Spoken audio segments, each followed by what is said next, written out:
صدر محفل جامع المعقول والمنقول استاد العلماء شیخ القرآن والحدیث حضرت علامہ مولانا محمد سلیم چشتی صاحب دامت برکاتہ العالیہ، استاد الحفاظ حضرت مولانا حافظ محمد یحییٰ محمود عطاری صاحب دامت برکاتہ العالیہ، میزبان محفل حضرت علامہ مولانا قاری محمد برارس صاحب، حضرت علامہ قاری محمد عارف صاحب، دیگر سامعین اکرام، ہم سب لوگ سرکار کے میلاد کی محفل میں شریک ہیں۔ خلاق عالم میری اور آپ کی حاضری کو منظور و مقبول فرمائے۔ عزیزم، حضرت علامہ مولانا محمد وقاص صاحب کے حسن ظن کی بنیاد پر حاضر ہوں۔ اللہ تعالیٰ مجھے حق کہنے، آپ کو سننے اور ہمیں عمل کرنے کی توفیق عطا فرمائے۔ سامعین کرام، ہم اہل سنت امام الانبیاء صلی اللہ تعالیٰ علیہ وسلم کی بارگاہ میں نذران عقیدت پیش کرنے کے لیے میلاد کی محفلوں کا اہتمام کرتے ہیں۔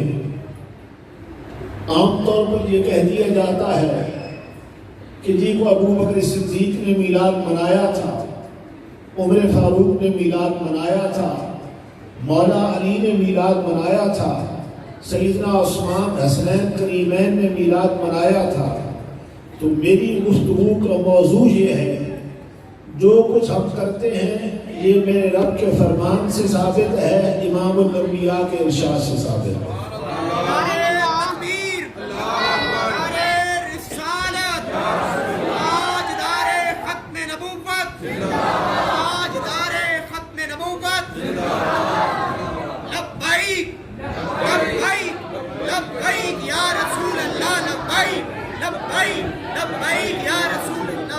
اللہ رب العزت نے انسان کو بے شمار نعمتیں عطا فرمائی ہے، اور کائنات میں رب کی سب سے بڑی نعمت، نعمت عظمیٰ، نعمت کبریٰ، رحمت کاملہ سید عالم صلی اللہ تعالیٰ علیہ وسلم کی ذات، اور رب ان نعمتوں پر شکر بجا لانے کا حکم بھی دیتا ہے۔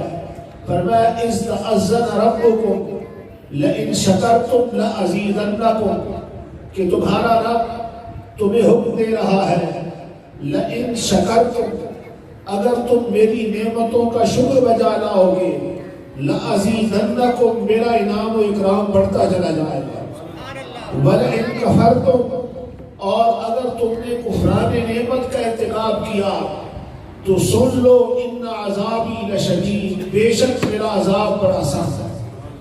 جب اللہ کی نعمت کا شکر بھی بجا لانا ہے، اور کائنات میں اللہ کی سب سے بڑی نعمت امام الانبیاء کی ذات ہے، تو پھر اس شکر کو کس طرح بجا لایا جائے؟ قرآن نے مختلف طریقے بیان کیے۔ پہلا طریقہ ذکر نعمت، اس نعمت کو یاد کرنا، اس نعمت کا ذکر کرنا۔ جس طرح ہم جمع ہیں، اکٹھے ہیں، میں ذکر کر رہا ہوں، آپ ذکر سن رہے ہیں، ذکر نعمت پہلا طریقہ۔ اور قرآن نے فرمایا وَاذْكُرُوا نِعْمَةَ اللَّهِ عَلَيْكُمْ اِذْ كُنْتُمْ أَعْدَاءً، یاد کرو اللہ کی نعمت کو، اِذْ كُنْتُمْ أَعْدَاءً، جب تم ایک دوسرے کے دشمن تھے، ایک دوسرے کے گلے کاٹ رہے تھے، کہیں پانی پینے پلانے پہ جھگڑا، کہیں گھوڑا آگے بڑھانے پہ جھگڑا۔ وہ جلاد تھے، جھگڑالو تھے، وہ جلاد تھے، جھگڑالو تھے، ان کو انسان بنانے کے لیے آ پائے، اور 360 خداؤں کے پرستاروں کو درس توحید سکھانے کے لیے آ پائے۔ فرمایا تم ایک دوسرے کے دشمن تھے، میرا عظمت والا رسول آیا، فَأَلَّفَ بَيْنَ قُلُوبِكُمْ، تمہارے ٹوٹے ہوئے دلوں کو جوڑا، نفرت محبتوں میں تبدیل کیا، فَأَصْبَحْتُمْ بِنِعْمَتِهِ إِخْوَانًا، اور اس نعمت عظمیٰ اور نعمت کبریٰ کے سبب تم بھائی بھائی بن گئے۔ تکبیر، نعرے رسالت، سنت مصطفیٰ۔ اور فرمایا صرف اتنا ہی نہیں، وَكُنْتُمْ عَلَى شَفَا حُفْرَةٍ مِّنَ النَّارِ، تم آگ کے گڑھے کے کنارے پر تھے، فَأَنْقَذَكُمْ مِنْهَا، میرے رسول نے تمہیں دوزخ سے نکال کر جنت میں پہنچا دیا۔ کرم بن کر، سخا بن کر، عطا بن کر، وفا بن کر، کرم بن کر، سخا بن کر، عطا بن کر، وفا بن کر، خدا کا نور اتر آیا محمد مصطفیٰ بن کر۔ اب ہو سکتا ہے آپ یہ کہہ دیں کہ ٹھیک ہے جی، ذکر نعمت کر لیا کریں، جلسہ کر لیا کریں، گھر میں بیٹھ کے ذکر کر لیا کریں، مسجد میں بیٹھ کے ذکر کر لیا کریں، آپ تو بڑے بڑے جلوس نکالتے ہیں، بڑی بڑی کانفرنس کا اہتمام کرتے ہیں، بڑے بڑے سیمینار منعقد کرتے ہیں، اس کا ثبوت کہاں سے ملتا ہے؟ آؤ اس کا جواب بھی اللہ کے قرآن سے دے لیتے ہیں۔ میرے رب نے ارشاد فرمایا، اما بنعمت ربک فحدث، کہ رب کی نعمت کا خوب چرچا کیا کرو۔ پہلے ذکر نعمت فرمایا، ذکر زبان سے بھی ہو سکتا ہے، ذکر دل سے بھی ہو سکتا ہے، ذکر گھر میں بیٹھ کے بھی ہو سکتا ہے، ذکر مسجد میں بھی ہو سکتا ہے، لیکن چرچا تب ہوگا جب بڑے بڑے جلوس نکالے جائیں گے، بڑے بڑے جلسے منعقد کیے جائیں گے، اور گلی کوچوں میں یہ منادی کی جائے گی کہ اج آمنا دے چندی تشریف آوری، اج آمنا دے چندی تشریف آوری ہے، ہونا جدے تو فیلو کل مجرمہ بری۔ اب ہو سکتا ہے کوئی یہ کہہ دے ٹھیک ہے جی چلو ذکر نعمت کے لیے جلسہ بھی آپ نے کر لیا، تحدیث نعمت کے لیے جلوس بھی نکال لیا، لیکن آپ تو خوشی کا اظہار کرتے ہیں، گھروں کو سجاتے ہیں، مسجدوں پہ چراغاں کرتے ہیں، گلیوں کو سجاتے ہیں، اس خوشی کا ثبوت کہاں سے ملتا ہے؟ اور اس کا جواب بھی میرے رب کے قرآن سے لے لیتے ہیں۔ قرآن نے ارشاد فرمایا، قل محبوب فرما دیجئے، بفضل اللہ وبرحمتہ فلیفرحوا، جب بھی اللہ کا فضل ملے، اللہ کی رحمت ملے، خوب خوشیاں منایا کرو۔ قرآن بھی اللہ کا فضل ہے، قرآن بھی اللہ کی رحمت ہے، لیکن قرآن ملا مصطفیٰ کے صدقے، حضور کے صدقے قرآن ملا، تو جب قرآن رحمت ہے تو ماننا پڑے گا کہ صاحب قرآن مدنی کے اولا رحمت ہے۔ تکبیر، اس لیے سرکار کی ولادت پر خوشی کا اظہار کرنا یہ بھی میرے رب کے قرآن سے ثابت ہے، تو پھر میں کیوں نہ کہوں نثار تیری چہل پہل پہ، نثار تیری چہل پہل پہ ہزار عید ربیع الاول، نثار تیری چہل پہل پہ ہزار عید ربیع الاول، سوائے ابلیس کے جہاں میں سبھی تو خوشیاں منا رہے ہیں۔ اب ہو سکتا ہے کوئی یہ کہہ دے ٹھیک ہے جی چلے آپ نے جلسہ بھی کر لیا، جلوس بھی نکال لیا، گھروں کو بھی سجا لیا، لیکن عیدیں تو کل دو ہیں، آپ اس کو عید میلاد النبی کہہ دیتے ہیں، یہ تیسری عید کہاں سے آئی؟ اور اس کا جواب بھی میرے رب کے قرآن سے لے لیتے ہیں۔ قرآن نے حضرت عیسیٰ علیہ السلام کا ذکر کرتے ہوئے فرمایا، حضرت عیسیٰ دعا کرتے ہیں، ربنا انزل علینا مائدۃ من السماء، کہ اے اللہ ہم پر آسمان سے کھانے نعمت نازل فرما، بھنے ہوئے بٹیر نازل فرما، مٹھائی نازل فرما۔ جس دن کھانے نعمت اترے گا وہ ہوگا کیا؟ فرمایا تکون لنا عیدا لاولنا وآخرنا، وہ ہمارے اگلوں کے لیے بھی عید کا دن قرار پائے گا، پچھلوں کے لیے بھی عید کا دن قرار پائے گا۔ جس دن بنی اسرائیل پر کھانے نعمت اترے وہ دن ان کے لیے عید کا دن ہو سکتا ہے، تو جس دن میرے آقا تشریف لائیں جن کے لیے بزم